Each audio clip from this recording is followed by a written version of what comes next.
안녕하세요. 입 바른 소리 안 하고는 못 참는 30대 여성입니다.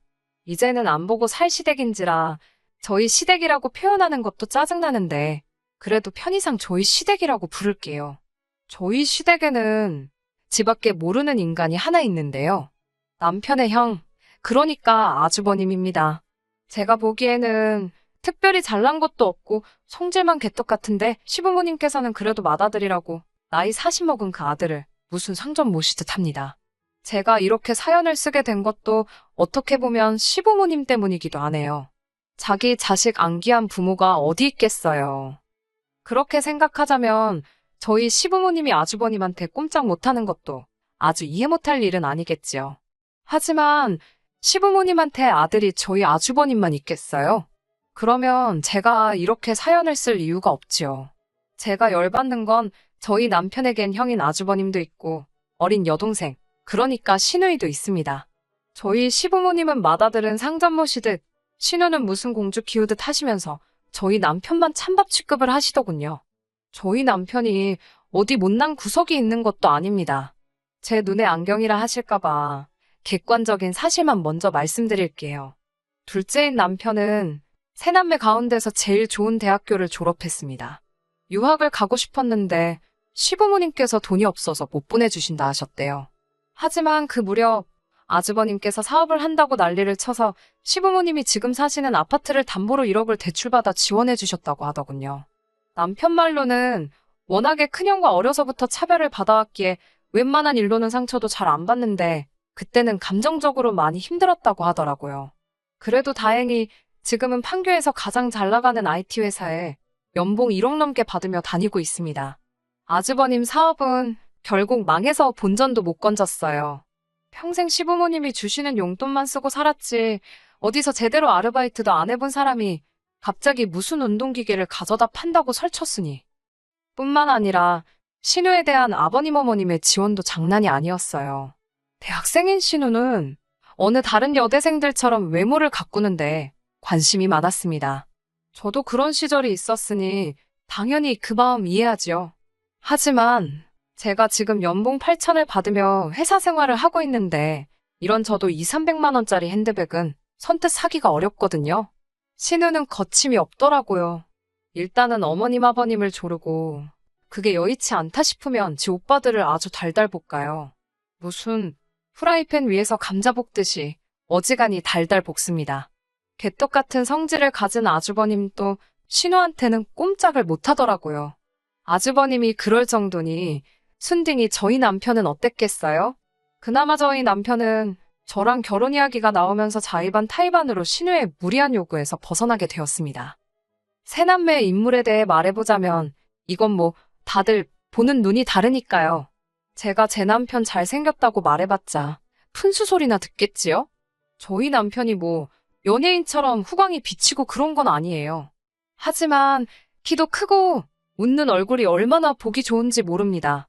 정말이지 사연을 말하면 말할수록 왜 시부모님께서 저희 남편만 데려온 자식 마냥 대하신 건지 이해가 안 되네요. 저와 남편은 대학교 선배의 소개로 만났습니다. 당시 제 선배 중 한 명이 남편과 같은 회사를 다니고 있었거든요. 선배가 자기가 정말 아끼는 후배라면서 데리고 나온 사람이 남편이었어요. 제가 평소에도 워낙 따르던 선배였는데 그런 선배가 좋은 사람이다, 털어서 먼지 하나 나올 거 없는 사람이다라며 거듭 칭찬을 하더라고요. 덕분에 만나기 전부터 저는 남편에 대해 굉장히 긍정적인 생각을 갖고 있었네요. 그리고 실제로 남편을 만나보니 사람이 정말 소탈하고 괜찮더라고요. 사실 워낙에 똑똑하고 잘난 사람들이 많은 업계라서 콧대 높은 사람들이 많다는 이야기를 몇 번 들었었거든요. 그런데 저희 남편은 거들먹거리고 그러는 것도 전혀 없었고 말도 잘 통하고 여러모로 이 남자다 싶었네요. 나중에 듣기로 남편 역시 선배로부터 제 칭찬을 워낙 많이 들었었답니다. 그래서 저란 사람이 너무 궁금했대요. 막상 만나보니까 들은 대로 서글서글하고 동시에 할 말은 똑 부러지게 하는 똑순이 같아서 마음에 쏙 들었다고요. 서로에게 확신이 있었던 저희는 그렇게 만난 지 10개월 만에 결혼을 약속했습니다.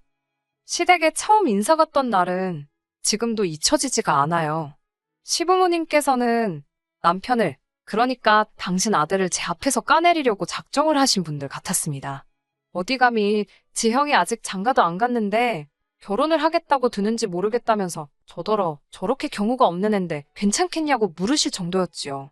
당황스러웠지만 그때는 솔직히 어머님 아버님이 진심으로 하시는 말씀이신지 단지 도가 지나친 질라진 농담인지 구분하기가 어려웠어요. 그래서 뭐라고 딱히 반박은 못하고 적당히 맞장구 치면서 웃어 넘겼습니다.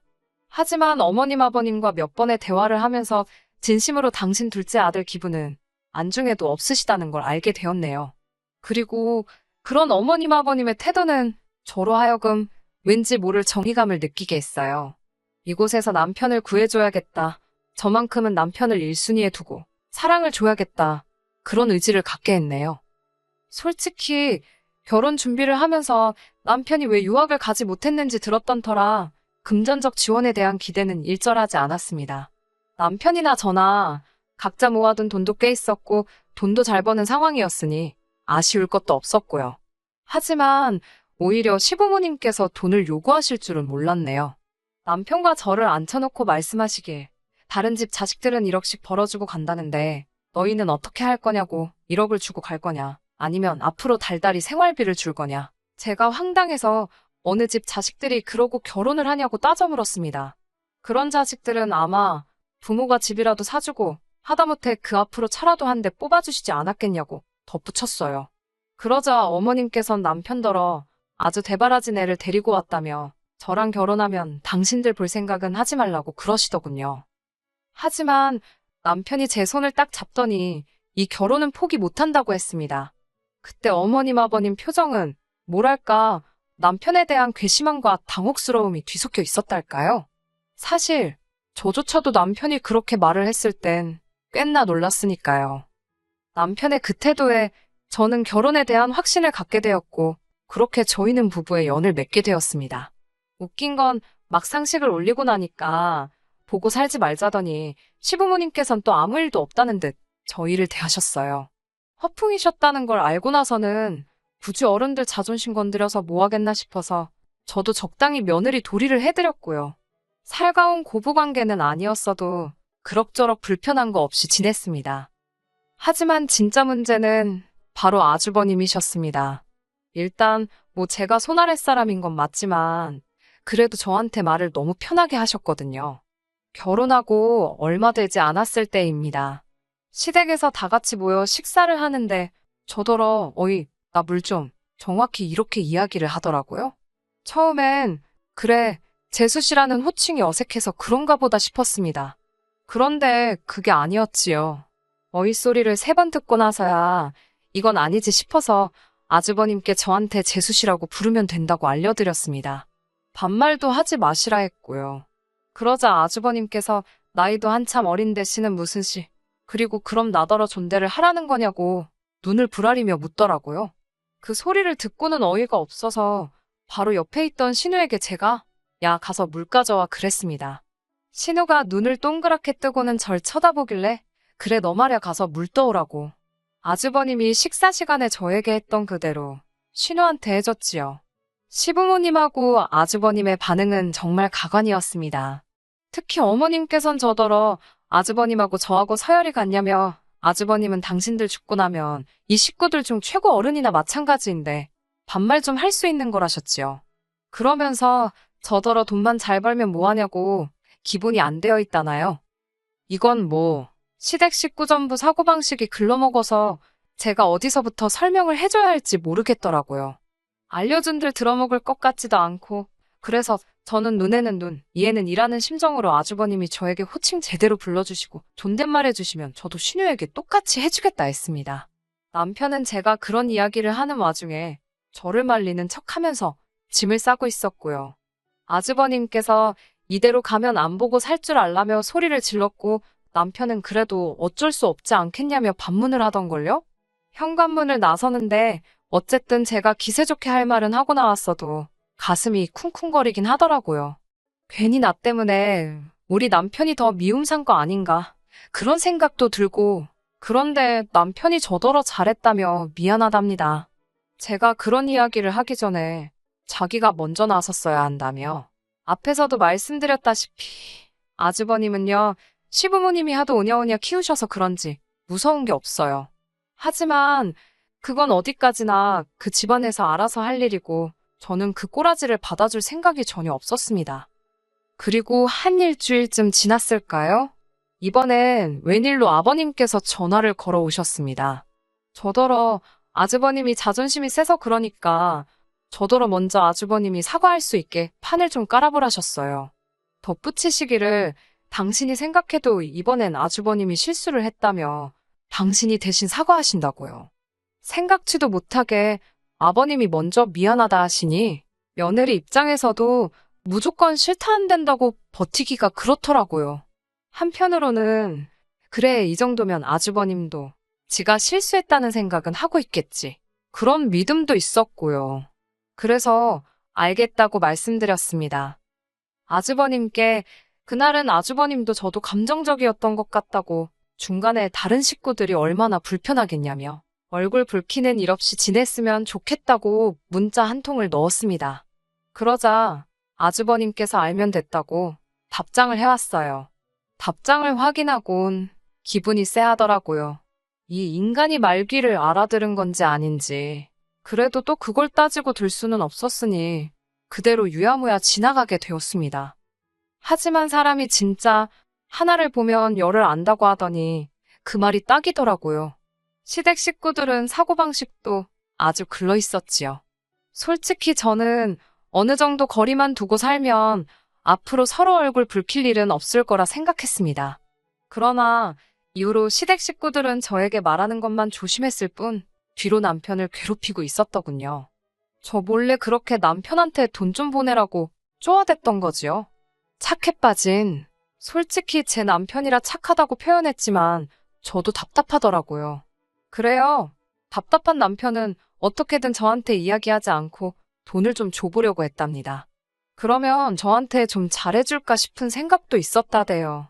그런데 저희 집은 돈 관리를 전적으로 제가 하거든요. 그러니 남편의 마음이 어떻건 간에 저를 통하지 않으면 돈을 빼갈 방법이 없지요. 또한 저희가 결혼하면서 양가 부모님들로부터 도움을 안 받았기 때문에 대출을 꽤 받았거든요. 그래서 시부모님과 친정부모님께 당분간은 명절과 특별한 날 50만 원씩 챙겨드리는 걸 제외하고는 경제적으로 도와드릴 수 없다고 진작에 말씀을 드렸었고요. 그런데 저 몰래 자꾸 남편에게 돈을 달라고 하셨다는 게 솔직히 짜증도 나고 부담스러웠습니다. 그런 요구를 하는 게 시부모님뿐만 아니라 아주버님과 신우도 있었다는 건 충격적이기까지 했고요. 한 번은 신우가 저더러 제가 지금 내 사람치를 가로챘다고 그러던데 그 말뜻을 이해하고 나서야 바보 같은 남편이 얼마나 당하고 산 건지 가늠이 돼서 정말 화가 치솟더라니까요. 이후로는 진짜 돈 관리를 더 철저히 했습니다. 남편이 남편 스스로를 위해서 쓰는 돈에는 아낌없이 서포트를 해줬지만 시댁에는 정말 10원짜리 하나 세는 일이 없게 했어요. 그나마 시부모님은 그래도 돈 때문에 기분이 상하신 티는 안 내셨는데 문제는 아주버님이었습니다. 저에게 말씀하시는 걸 보면 진짜 하나만 걸려라 벼르고 있는 사람처럼 나를 세우고 계셨거든요. 아주 절 잡겠다고 혈안이 되어 있는 아주버님을 보고 있자니 저라고 기분이 좋을 리는 없었지요. 그러다 사건은 지난달 저녁 식사 자리에서 일어났습니다. 아버님 생신을 축하하기 위해 시부모님과 아주버님 그리고 저희 부부가 모였습니다. 아버님 생신인 걸 아신 친정부모님께서 호텔 뷔페에 갈 수 있는 상품권을 선물로 주셨는데 어머님께선 뷔페라 봤자 가면 찍어 먹을 것도 하나 없다고 저더러 직접 생신상을 차려달라 하시더라고요. 그래서 시댁에서 모이게 되었지요. 미역국이랑 불고기 정도는 제가 집에서 직접 만들었고요. 어이가 없었던 건 아주버님께서 당신은 꼭 등갈비찜이 먹고 싶다더라고요. 제가 웃으며 아버님 생신이지 아주버님 생일도 아닌데 그것까지 할 시간은 없을 것 같다고 하니까 그래도 하는 김에 좀 하면 되는 거 아니냐입니다. 생전지 손으로 뭐 하나 만들어 본 적이 없으니 요리할 메뉴 하나 더 늘어나는 게 얼마나 번거로운 일인지 모르는 눈치였어요. 말도 더는 섞기 싫어서 인근 식당에서 포장해 갔더니 씩씩거리기만 하고 손도 안 대더라고요. 안 먹으면 본인만 손해 아니겠어요? 저랑 남편이랑 열심히 먹었지요. 아무튼 그렇게 식사를 마친 뒤 아버님 생신 선물로 현금 50만 원을 드렸습니다. 아주버님께선 저희가 아버님께 돈 봉투 드리는 걸 보면서도 뭐 하나 꺼낼 생각을 안 하더라고요.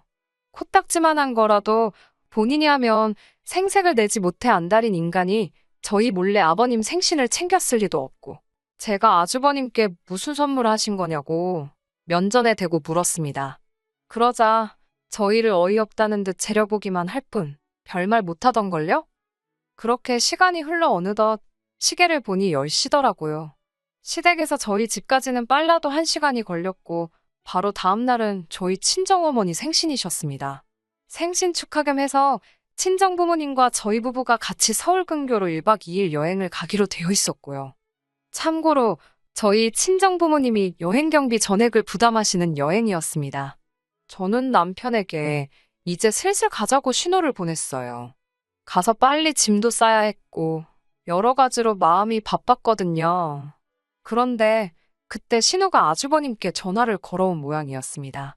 대학교 동아리 활동을 열심히 하던 신우는 아버님 생신과 동아리 설립 5주년 기념식 사이에서 고민을 하더니 아버님 생신은 매년 돌아오지 않냐며 동아리 기념식에 참석한 상황이었거든요. 시댁 식구들 그 누구도 뭐라 하는 사람이 없었으니 제가 보기엔 이해가 안 되었어도 뭐라고 한마디 하기도 그렇더라고요. 그저 속으로 여러 가지 의미로 신우도 대단하다고 생각만 했네요. 신우의 목소리가 어찌나 큰지 전화기 너머로 다 들리는 상황이었는데 목소리가 잔뜩 취해 있었습니다. 신우는 저희 남편도 지금 와 있는 거냐며 둘째 오빠 보고 싶다고 애교를 부려댔어요. 하지만 저희는 빨리 일어나야 했기에 대충 그러냐 대꾸만 하고 시댁을 떠나려는 참이었지요. 그런데 신우가 자기가 오늘 둘째 오빠를 만나야 할 빌이 딱 왔다면서 저희더러 어디 가지 말고 자기를 기다리랍니다. 그러고는 전화가 끊어졌어요. 저는 술 취한 신우의 어설픈 앙탈 정도로 생각하고 집에 가려고 했습니다. 그런데 어머님께서 저희더러 이렇게 된 거 신우를 기다렸다가 보고 자고 가라셨어요. 그러면서 너는 신우가 지 오빠 보고 싶어 죽겠다는데 왜 둘 사이를 갈라놓으려고 하냐입니다. 저는 어머님께 아시다시피 내일 친정어머니 생신이라서 집에 가서 정리를 해야 할 것 같다고 다시 한번 설명을 드렸고요. 그러자 아주버님께서 저더러 아주 보자 하니까 제가 시댁 식구들 알기를 발톱의 때만도 못하게 보는 것 같답니다. 그러면서 저더러 싸가지 없는 X라고 하시더군요. 제가 어이가 없어서 지금 뭐라고 하셨냐니까 싸가지 없는 X라며 젊은 게 아주 지 고집대로 하려고 든다고. 어이가 없어서 진짜 지뚱불인지 모른다더니 누구더러 헛소리를 짓거리나 싶던걸요? 제가 지금 당장 사과하라고, 그렇지 않으면 가만히 있지 않을 거라고 했습니다. 하지만 아주버님은 끝까지 내가 너한테 윗사람인데 아랫사람이 싸가지가 없으면 한마디 할 수도 있고 필요하면 때릴 수도 있답니다. 사랑에 매라나요? 제가 진짜 그 말 듣고 눈이 돌아갈 뻔했습니다. 그런데 그때 순식간에 상상도 못한 일이 벌어졌어요. 저희 남편이 아주버님 얼굴에 냅다 주먹을 날렸거든요. 누구 하나 말릴 새도 없었습니다. 쓰러진 아주버님은 자기 턱인지 볼인지를 부여잡고 어처구니가 없다는 표정으로 남편을 째려보았고, 시부모님께선 냅다 저희 남편한테 제정신이냐고, 네가 뭔데 형한테 그러냐고 악을 쓰시더군요. 그러자 남편이 일어나려고 하는 아주버님을 한 대 더 쳤습니다. 그리고는 그래도 한 핏줄이라서 사람 대접해주고 살았더니 정신도 못 차리고 못같이 산다면서, 그리고는 남편이 저에게 가자고 하더라고요. 상종 못할 사람들이라면서요. 그렇게 집으로 돌아와 속에서 불거져 나오 분노를 억누르고 있었습니다. 하지만 남편은 무슨 일인지 콧노래를 부르고 후련한 얼굴이더라고요. 그리고 이튿날 저희는 예정대로 친정부모님과 여행을 떠났네요. 어머님께서 전화를 걸어오셔서는 저더러 마음에 안 들어 죽겠다고 저 때문에 형제들 의상하고, 그래서 저도 어머님께 그럼 어머님 입맛에 맞는 며느리 구해서 천년만년 사시라 받아쳤어요. 결국 그 일로 인해 저희는 시댁과 연을 완전히 끊게 되었습니다. 남편은 그 어느 때보다 이렇게 홀가분한 적은 없었다며 너무 행복하다고 하더라고요. 남편이 행복해하는 모습을 보니 저도 행복하네요. 이후로 저희는 지금까지 시댁과 상관없이 아주 잘 지내고 있습니다. 하지만 들리는 이야기로는 요즘에는 어머님과 아주버님의 관계도 예전 같지는 않은 눈치랍니다. 걸핏하면 어머님께서 마음먹은 아들 뒤치다꺼리하는 여편네는 당신밖에 없다며 팔자가 이게 뭐냐고 하소연을 하시는 모양이더라고요. 아주버님 입장에서는 그런 어머니께 서운해서 난리고요. 아무려면 어떤가요? 저는 이제 그 집과는 아무 상관도 없는데요, 뭐. 누군가 저더러 그래도 며느린데 시부모님과 남편 사이에서 중재라도 해봐야 하는 거 아니냐고 하던데 전 그럴 생각이 전혀 없습니다. 아쉬운 사람이 먼저 손 내미는 게 맞잖아요. 필요한 사람들끼리 알아서 풀도록 내버려 둘랍니다. 끝까지 들어주셔서 감사합니다. 오늘의 사연은 여기까지입니다. 구독과 좋아요, 알람 설정 부탁드리고 더 좋은 사연으로 다시 찾아뵙겠습니다.